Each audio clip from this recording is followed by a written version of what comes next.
ধরতে ধরতে ওই আমার নবীর মুস্তাফার পাশে গিয়ে বলছে, ওগো মুহাম্মদ, তোমার পাশে নাকি আজকে একটা সাপ বিষাক্ত দাঁড়িয়ে ছিল তোমার মাথার উপরে। আমার নবী উঠে দাঁড়িয়ে বলছে, ও সেনাবাহিনীরা, কে বললো?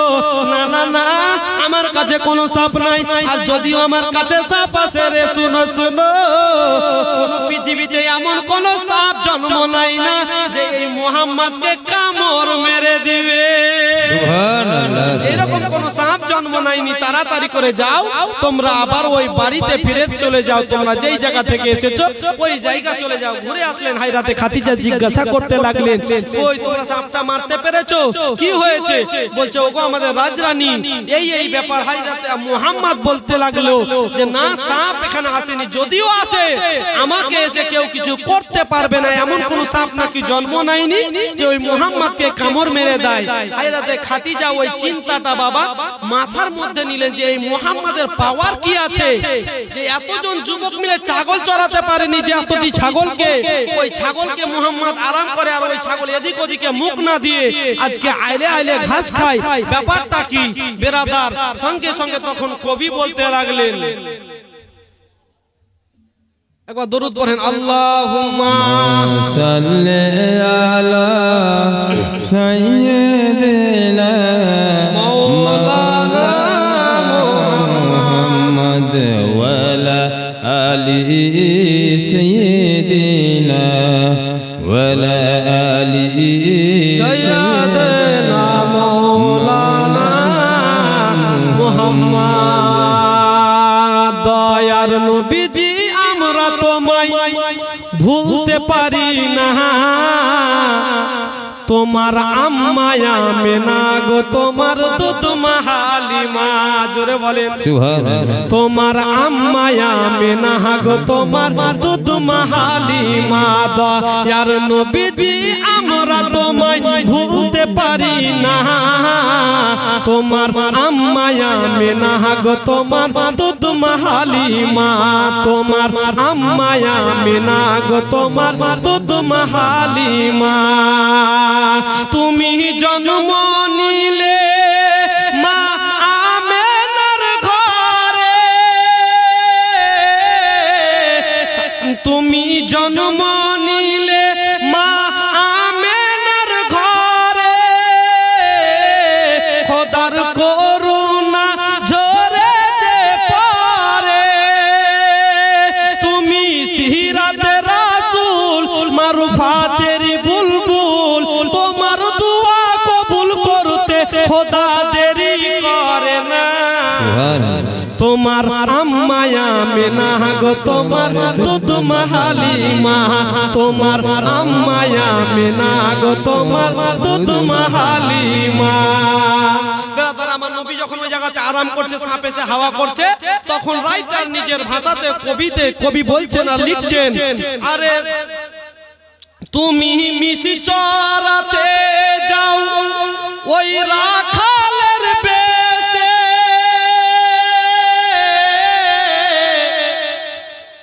আর সাপ এসে হাওয়া যে করে, তুমি মিশি চরাতে যাও ওই রাখালের বেশে,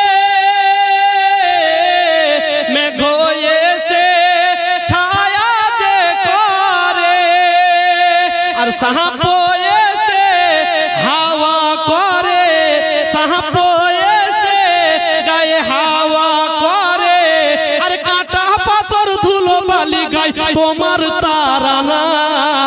তোমার আম্মা আমেনা গো, তোমার দুধ মা হালিমা, তোমার আম্মা আমেনা গো, তোমার দুধ মা হালিমা। দয়ার নবীজি, আমরা তোমায় ভুলতে পারি না। আমার 50 টাকা করেছে দান, তার মনে আশা পূরণ করো তুমি পাক। সুবহান আমিন সুম্মা আমিন। মা না করে চটচট করে এই জায়গাতে আসে বসে। বেরাদার, গজল অনেক লম্বা, তো সম্পূর্ণ গজল বলবো না, যখন যে যে জায়গাতে ছন্দটা লাগবে অতটুকু আপনাদের বুঝাবো। আমার নবী আরাম করছেন আর বলছে যে এমন কোন সাপ জন্ম নাইনি যে আমাকে কামড় মেরে দিবে, কারণ যিনি হচ্ছেন রাহমাতাল লিল আলামিন, আখেরি পয়গম্বর আমার দয়ার নবী মায়ের নবী হচ্ছে স্বয়ং আল্লাহর হাবিবুল্লাহ, আল্লাহর দোস্ত, আল্লাহর বন্ধু। বেরাদার আমার নবী সেই জায়গা থেকে যখন ছাগল চড়িয়ে আসলেন, আর এই কথাটা যখন খাদিজা চিন্তা করছেন যে এমন কোন সাপ জন্ম নেয়নি যে এই মুহাম্মদকে কামড় মেরে দেয়, নিশ্চয় কোন আল্লাহর ভালো বান্দা হবে। এই মুহাম্মদকে আর ছাগলের কাজে লাগানো যাবে না, এর পোস্টিংটা একটু উঁচু লেভেল করা যায়। এই পোস্টিংটা সুবহানাল্লাহ সুবহানাল্লাহ, ভালো মায়ের ভালো বেটি এখানেতে ছিল, আর তাড়াতাড়ি এসে আল্লাহ 500 টাকা দিল, যে উদ্দেশ্যে যে নিয়াতে করে গেল দান, মনের আশা পূরণ করো তুমি পাক সুবহান, কিয়ামতে দিও আল্লাহ তাকে মান সম্মান। অত ভাগাবত আমরা দোয়া করব কত, তোমার বান্দিকে নেকি দিও নিজ মন মতো। আমিন ও আমিন খোদা আমিন ও আমিন, এই দান কবুল করো রব্বুল আলামিন। মুসলমান আমার নবী পোস্টিংটা উঁচু লেভেলে করা যাবে। খাদিজা চিন্তা করছে, দেখবেন পৃথিবীর বুকে যদি কোনো কর্মচারী সর্বপ্রথম কোনো কাজে লাগে, যদি কাজটা ভালো করতে পারে, তো ওর পোস্টিংটা উঁচু জায়গায় করে, আস্তে আস্তে উঁচা লেভেলে যায়। ঠিক কিনা বলেন? ঠিক তদরূপ আমার নবীকে বলছে যে মুহাম্মদ, তোমার একটা চাকরি আর ছাগল চড়তে হবে না, তোমার পোস্টিংটা একটু উঁচু লেভেলে করা যাবে। তো কোথায় করানো যাবে? তো বলছে এতদিন এই পোস্টিংটা করতো কি কাজ? আমার এই জায়গা থেকে প্রায় 5-6 মাসের কাপড় চোপড়কে নিয়ে নিত, আর কিছু সিপাহীকে নিয়ে অন্য অন্য শহরে অন্য অন্য দেশে গিয়ে ব্যবসা করাতো, আর ওর হেড হিসাবে, ওর দায়িত্ব বহন করার হিসাবে হিসাব কিতাব কে কোন গ্রামে যাবে এইগুলো করতো কে না, তো যার নাম ছিল নাপিসা।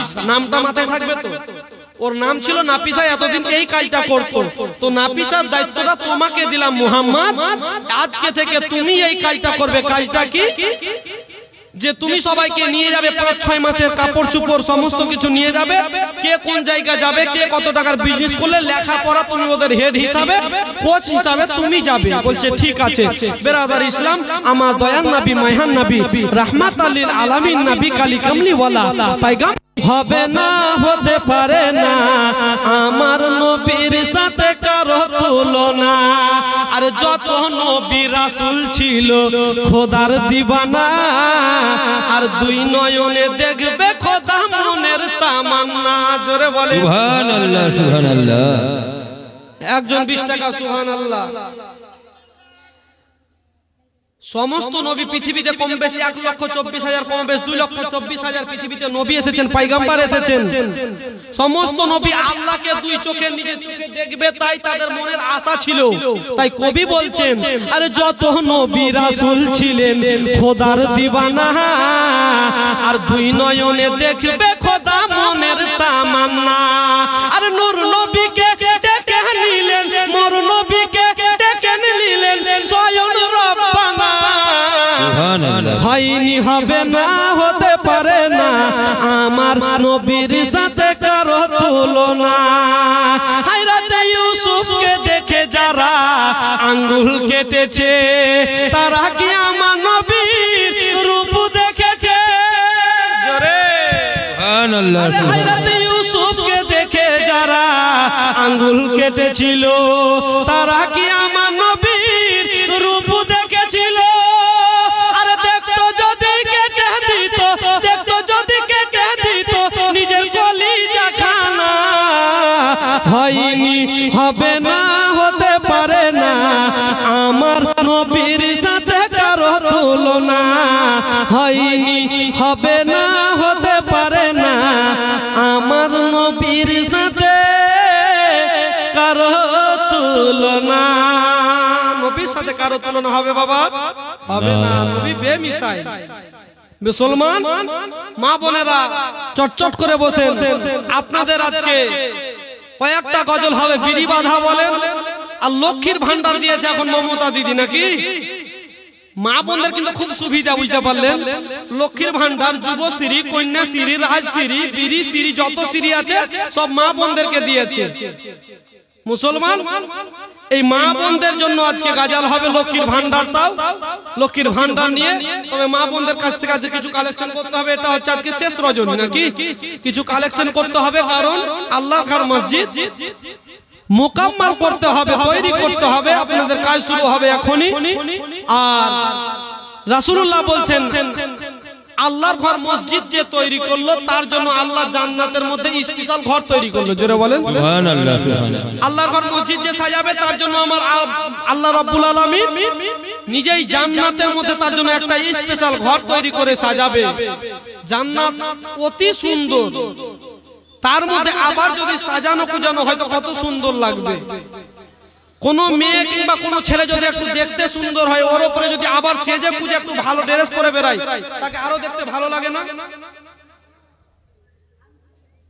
নজরুল প্রধান 1000 দিয়েছে,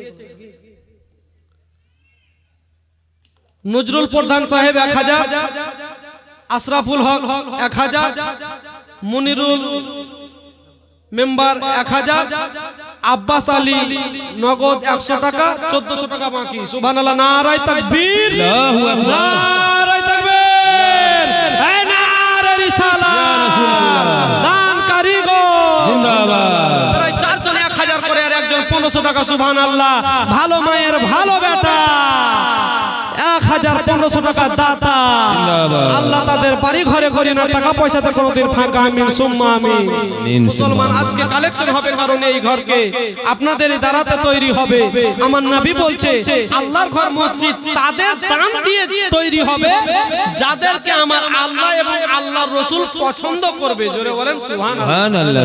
আপনারা ভাগ্য মায়ের ভাগ্য বেটা, ভাগ্যমান মায়ের ভাগ্য বেটা যে আপনারা এই জান্নাতি মাহফিলে এসে বসেছেন।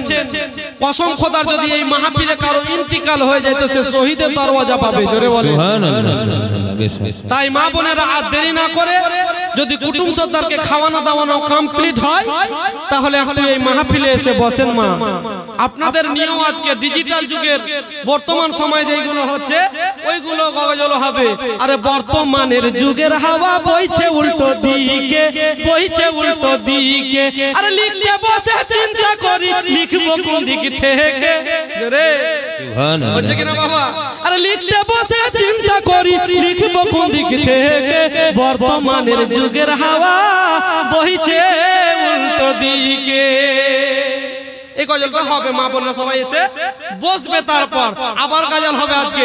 আরে দিদি দিল লোকের ভান্ডার রে, আর খুশি হইল সব বৌদিরা আমার। হয়েছে কিনা বাবা? প্রতি মাসে একবারে 1000 করে চলে আসছে, কোনো কষ্ট করতে হয় না। এই গজলটাও হবে। আর বিড়ির তো গজল অনেক হয়েছে, একবারে নতুন একটা গজল হবে বিড়িবাদার কে যত গরিব দুঃখী সবার মোহনের বাসনা, মোহনের বাসনা। কি মনের বাসনা?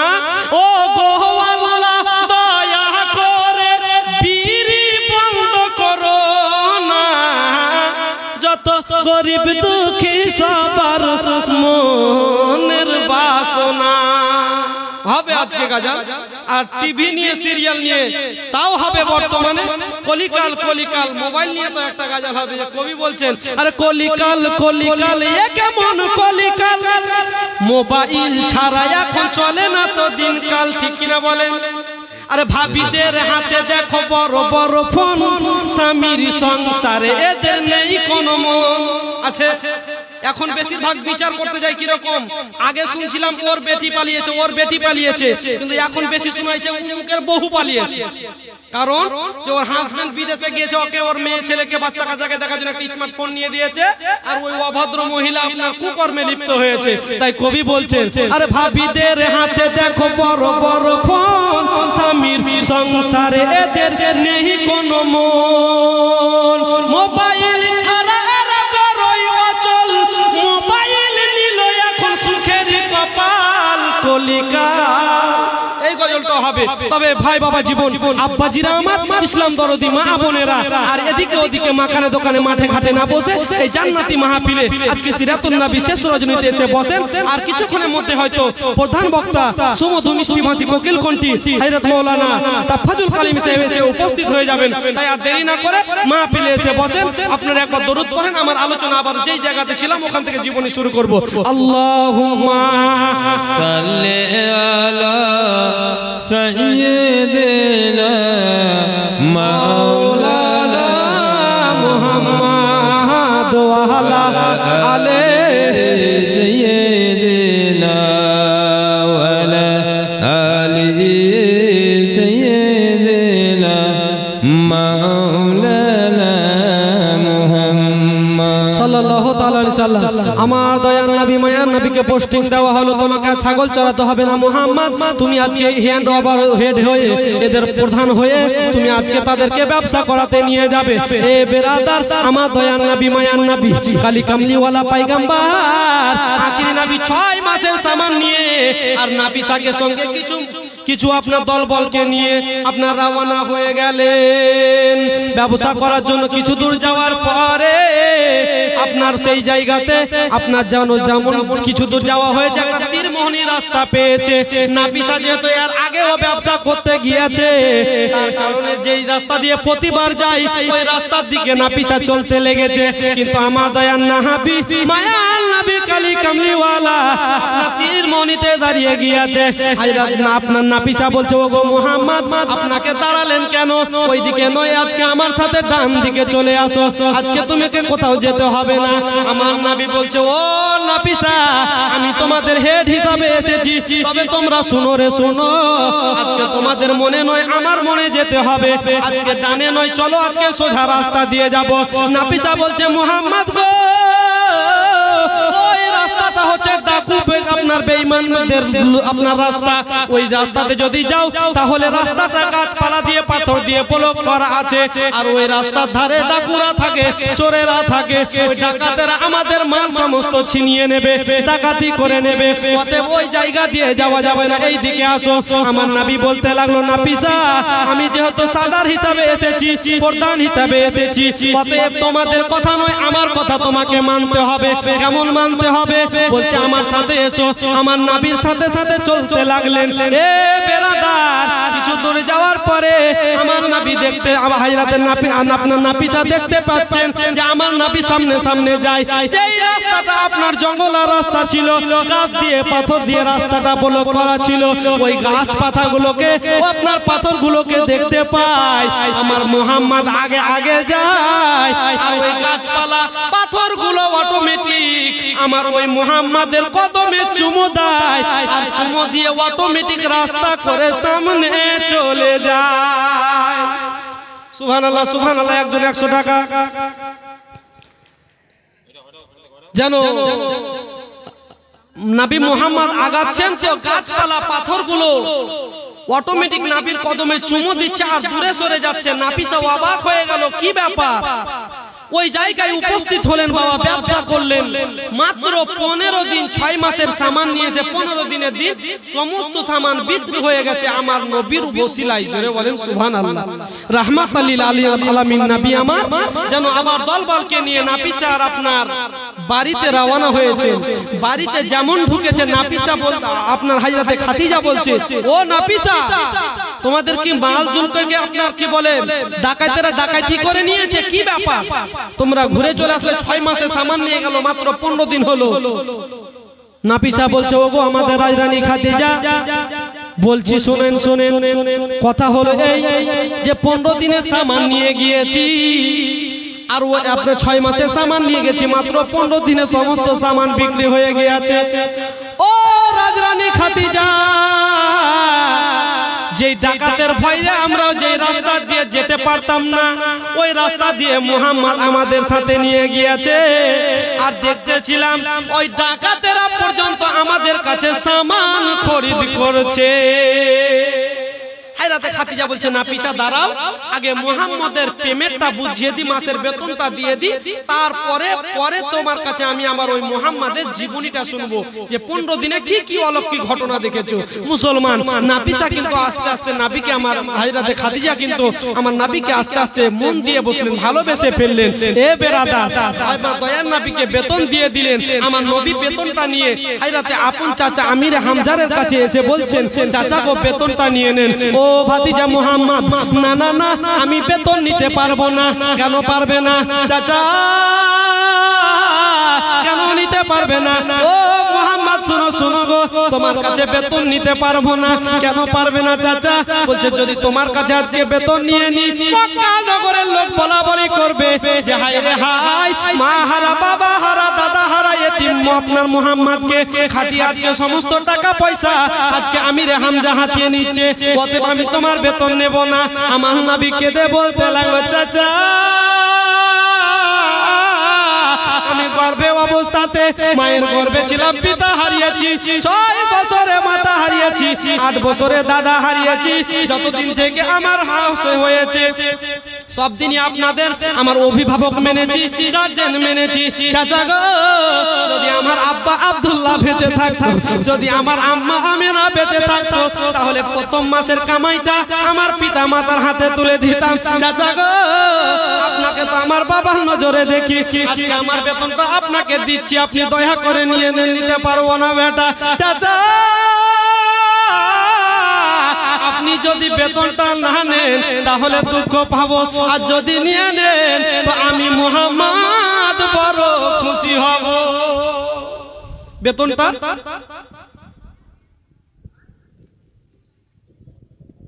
আসসালামু আলাইকুম ওয়া রাহমাতুল্লাহি ওয়া বারাকাতুহু।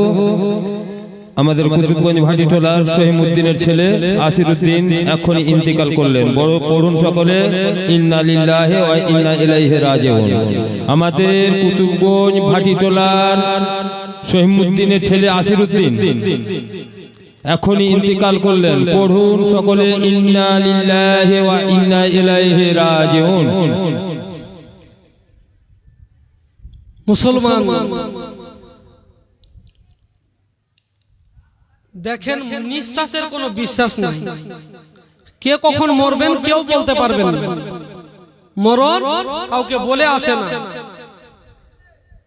মুসলমান আমার নবী মুস্তাফা চাচাকে বেতনটা দিলেন, আর এইদিকে হায়রাতে খাদিজা নাফিসাকে বলে কিন্তু তার কথাগুলো শুনছে যে 15 দিনে কি কি হয়েছে। হায়রাতে খাদিজাকে নাফিসা বলতে লাগলো যে রাস্তা দিয়ে যেতে পারতাম না, ওই রাস্তা দিয়ে নিয়ে গেল। আমি দেখলাম গাছপালাগুলো যেগুলো দিয়ে রাস্তাটা ব্লক করা ছিল, ওইগুলো নবী মুহাম্মাদের কদমে চুমু খায় আর রাস্তাটা অটোমেটিক হয়ে যায়। জোরে বলেন সুবহানাল্লাহ। এইগুলো কথা শুনে আর খাদিজা সহ্য করতে পারলেন না। রবিউল হক বানু বালু 500 টাকা, সুবহানাল্লাহ, 500 টাকা দিয়েছে। আল্লাহ যে উদ্দেশ্যে যে নিয়ত করেছে তার মনে আসা আর মান পূরণ কর, তুই পাক সুবহান আমিন সুম আমিন। আমিন সুম আমিন। দাঁড়িয়ে আছেন এইদিকে অনেক বড় আপনার ইন্ডিয়ার বর্ডার ছেড়া আছে, এই যে অনেকগুলো জায়গা আছে, এই জায়গাটাতে এসে বসতে পারেন মা। এখানে আপনার কোনো পাকিস্তানের যুদ্ধ চলে না যে অসুবিধা হবে, এসে রাস্তাতে মা বোনেরা সামনে এসে বসেন। আর আজকে শেষ পর্যন্ত শুনবেন, কারণ নবী বলেছেন যার শেষ ভালো তার সব ভালো। জোরে বলেন সুবহানাল্লাহ। সুবহানাল্লাহ সুবহানাল্লাহ। আর আজকে শেষ রজনী, তাই মুক্ত হাসতে কালেকশনটা আপনার দানটা একটু দিবেন, কারণ যে বলাই গিয়েছে হাদিসের কথা যে তাদেরই দানে আল্লাহর ঘর মসজিদ তৈরি হবে যাকে আল্লাহ এবং আল্লাহ রাসূল পছন্দ করবে। যারা দিয়েছেন তারা আরো দেওয়ার চেষ্টা করবেন, যারা দিব মনে করছেন তারা একটু বেশি বেশি করে দিবেন। মুসলমানেরা আমার, এই কথাটা শুনে হায়রাতে খাদিজা নবীর আমার প্রেমে পড়লেন। কিন্তু এই প্রেম আর সেই প্রেম নয়, এই প্রেমটা ওই প্রেম নয় যে আজকালকার প্রেম চলছে, ভোল্টু মাসুদে পল্টু প্রেম করে, এই প্রেম নয়। প্রেম প্রেমের মতো হলো, ভালোবাসা ভালোবাসার মতো যদি হয় তাহলেই চলবে, না হলে চলবে না। বেরাদার, ভালোবাসা হলো, ভালো লাগলো তো সর্বপ্রথম হায়রাতে খাদিজা আমির হামজাকে ডেকে পাঠালো। জোরে বলেন সুবহানাল্লাহ সুবহানাল্লাহ। আমার নবী মুহাম্মদের চাচাকে ডেকে পাঠালেন, এ চাচা আমির হামজা একটা কথা বলছিলাম। কি কথা? তোমার ভাতিজা মুহাম্মাদকে আমি বিয়ে করতে চাই। জোরে বলেন সুবহানাল্লাহ। কি রাজি আছো? তোমার ভাতিজাকে একটু প্রস্তাবটা দাও। তো হযরত আমির হামজা ভাবলো যে আমার ভাতিজা মুহাম্মদ ইতিম, সারা জীবন কষ্ট করেছেন, তো এই খাদিজার অনেক টাকা পয়সা ধন দৌলত আছে, যদি আমার এই মুহাম্মাদের যদি খাদিজার সাথে বিবাহ হয় তাহলে কিছু টাকা পয়সার মালিক হবে, তো বাকি জিন্দেগিটা কম করে সুখের হতে পারে। এই চিন্তা ভেবে বলছে ঠিক আছে আমি রাজি আছি, আমার আরো তো ভাই আছে, আমার ভাতিজা মুহাম্মদ আছে, তাদেরকে জিজ্ঞাসা করব, তারপরে বলবো। এ বেরাদার সবার সাথে আলোচনা করলেন, সবাই রাজি। শেষ সময় আমার নবীর কাছে জিজ্ঞাসা করছেন, কারণ যে বিয়ে করবে তারও তো মতামত নেওয়ার দরকার আছে। শেষ সময়ে আপনার জায়গা মোতাবেক পৌঁছে গেলেন, বলছে ভাতিজা মুহাম্মদ একটা কথা বলতাম। কি কথা চাচা বলো? বলছে তোমার সাথে খাদিজা বিয়ের প্রস্তাব পাঠিয়েছে, তুমি কি রাজি আছো? কোন খাদিজা? না তো যার আন্ডারে তুমি কাজ করতে ভাতিজা। চাচা তোমরা রাজি আছো? ভাতিজা মুহাম্মদ আমরা রাজি আছি। তোমার বাকি চাচা সবাই রাজি আছে, তুমি রাজি আছো কিনা বলো? চাচা গো তোমরা যেখানে রাজি, তোমরা যেহেতু আমার অভিভাবক, তোমরা যেই জায়গাতে রাজি আমি সেই জায়গাতে রাজি। চাচা তবে একটা আমার কথা, আমি তাকে বিয়ে করব, মাত্র আমার তিনটা শর্ত রয়েছে। যদি এই তিনটা শর্তে রাজি হয়ে যায় তাহলে আমি বিয়ে করে নেব। তিনটা শর্ত কি কি বলো ভাতিজা বলো? প্রথম নাম্বার শর্ত হচ্ছে ওই খাদিজার যত টাকা পয়সা ধন দৌলত আছে, বাড়ি গাড়ি যত কিছু আছে, সমস্ত কিছু এতিম দুঃখী গরিবের মধ্যে বিলিয়ে দিতে হবে। দুঃখের মর্ম দুঃখী জানে মনে, সুখী জানে না। জোরে বলেন সুবহানাল্লাহ। দুঃখের মর্ম দুঃখী জানে মনে, সুখী জানে না। দুঃখী লোকে সুখী হলে দুঃখের কর্ম বলে না, মনে সুখী জানে না। সুবহানাল্লাহ সুবহানাল্লাহ। বলেন তো অনেক লম্বা বাবা। আমার নবী যেহেতু দুঃখের মর্ম বুঝতেন, আমার নবী ইতিমের মর্ম বুঝতেন বাবা, তাই নবী বলছেন যে খাদিজা যত টাকা পয়সা ধন দৌলত সব ইতিম দুঃখী গরিবের মধ্যে বিলিয়ে দিতে হবে। ও ভাতিজা দ্বিতীয় নম্বর শর্ত বলো? চাচা গো আমার দ্বিতীয় নম্বর শর্ত হচ্ছে আমি ওই খাদিজাকে ওই রাজপ্রাসাদ থেকে নিয়ে এসে আমার বাড়িতে রাখবো। আমি একটা করে কাপড় দেব, যখন যতটা আমি পারবো কাপড় পোশাক কিনে দেব। আমার কাছে কোনোদিন পোশাকের জন্য জিদ করতে পারবে না, যতটা পারবো আমি খুশি মনে দিয়ে দেব। আপনার কাপড়ের উপরে কাপড় জিদ করতে পারবে না। তৃতীয় শর্তটা হচ্ছে চাচা আমার এই তৃতীয় শর্তটা কি গো? ও চাচা শোনো, এমন হতে পারে আমি যেহেতু গরিব, আমার বাড়িতে একটা দিনে একটাই খেজুর আছে, আর রাত্রে বেলায় ওই খেজুর খেয়ে ঘুমাতে হবে, কিংবা ওই দিনের বেলায় খেজুর খেয়ে সারা দিন কাটাতে হবে। চাচা গো আর ওই খাদিজা খেজুরটা খাবে, আর এমন সময়তে যদি কোনো বাড়িতে আপনার ফকির চলে আসে, যদি চাইতে চলে আসে, তাহলে খাদিজাকে ওই একটাই খেজুর দান করে দিতে হবে, খেতে পারবে না। জোরে বলেন সুবহানাল্লাহ। নবী বলছেন যে একটাই খেজুর আছে, যদি ফকির চলে আসে তো তাকে দান করে দিতে হবে, খেতে পারবে না। যদি শর্তে রাজি হয় তাহলে আমি রাজি আছি। হযরত আমির হামজা ভাবছে এত বড় টাকা পয়সা আলা রাজপ্রাসাদের মহিলা হযরত খাদিজা রাজরানী ওই এইগুলো শর্তে কেন মানতে যাবে? মনে হয় বিয়ে করবে না, তাই মনে মনে ভাবছে এগুলো কথা না বলাই ভালো। তাই আর প্রস্তাবে রিপ্লাই দিতে গেল না বাবা, বাড়ির মধ্যেই থেকে গেলেন। আর হযরত খাদিজাতুল কুবরা নাফিসার হাতে আবার হযরত আমির হামজাকে ডেকে পাঠালেন। ডাকানোর পরে আবার প্রশ্ন করতে লাগলেন, নারায়ে তাকবীর, নারায়ে রিসালাত, মাসলাকে আলা হযরত জিন্দাবাদ, হযরত আল্লামা মাওলানা জিন্দাবাদ, তাফাজুল কালিমি সাহেব জিন্দাবাদ, জীবনী বক্তা জিন্দাবাদ, নারায়ে তাকবীর, আল্লাহু আকবার, নারায়ে রিসালাত। মা বোনেরা আর দেরি না করে চটচট করে এই মাহফিলে এসে বসেন। আপনাদের প্রধান অতিথি, প্রধান বক্তা সুরের রাজা তাফাজুল কালিমি সাহেব এসে উপস্থিত হয়ে গেছেন স্টেজে। তাই যত তাড়াতাড়ি আপনারা আসবেন তত তাড়াতাড়ি দিয়ে দিন। আচ্ছা গাজাল বলে শেষ করছি। কয়েকটা তো গাজাল বলতেই বলেছে ওই বাড়িতেই, তো গজল অত বলা যাবে না। তবে যেহেতু হযরত চলে এসেছে কয়েকটা কথা বলি যে হযরত খাদিজা সন্তে আপনার হযরত খাদিজা আবার নাফিসাকে ডেকে পাঠালেন। আমির হামজা আসলেন, বলছে চাচা একটা কথা বলছিলাম। কি কথা? বলো বলো। ও চাচা, তোমাকে একটা কথা বলে পাঠিয়েছিলাম, একটা প্রস্তাব দিয়ে পাঠিয়েছিলাম। হ্যাঁ খাদিজা, হ্যাঁ পাঠিয়েছিলে। বলো গো চাচা, তোমার ভাতিজা মোহাম্মদ কি বলেছে? বলছে ও গো খাদিজা, আমার ভাতিজা না বলে দিয়েছে। ডাইরেক্ট যেমন কথাটা হায়রাতে আমির হামজা না বলেছে, সঙ্গে সঙ্গে হাতে হাতে খাদিজা কান্না করতে লেগেছে। হায়রাতে আমির হামজা বলতে লাগলো, খাদিজা গো,